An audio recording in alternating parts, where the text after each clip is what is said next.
ભરૂચ એસઓજીની ટીમે Ahmedabad DCB crime police સ્ટેશનના NDPS કેસમાં છેલ્લા 2 વર્ષથી નાસ્તા ફરતા આરોપીને ઝડપી પાડ્યો છે। અમદાવાદ ડીસીબી ક્રાઇમ પોલીસ સ્ટેશનમાં તારીખ 6 સપ્ટેમ્બર 2024ના રોજ એનડીપીએસ એક્ટની કલમ મુજબ ગુનો નોંધાયો હતો। આ કેસમાં 194.850 કિલો ગાંજો, જેની કિંમત અંદાજે ₹42,86,700 રૂપિયા હોવાનું સામે આવ્યું હતું। આ કેસમાં છેલ્લા 2 વર્ષથી નાસ્તો ફરતો આરોપી વસીમ ખાન મહેમૂદ ખાન પઠાણ રહે Saleh park 1, plot number 62, Jahangir park પાસે, પાલેજ, જિલ્લો ભરૂચ, હાલ પોતાના ઘરે હાજર હોવાની એસઓજી ભરૂચને બાતમી મળી હતી।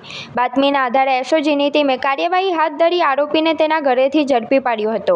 આરોપીની ઓળખ અને નામઠામની ખાતરી કર્યા બાદ તેને કાયદેસરની કાર્યવાહી માટે અટક કરવામાં આવ્યો છે। આ સમગ્ર કામગીરી એસઓજી ભરૂચના પોલીસ ઇન્સ્પેક્ટર એવી પારમિયા અને પોલીસ ઇન્સ્પેક્ટર કેએલ પત્નીના માર્ગદર્શન હેઠળ કરવામાં આવી હતી।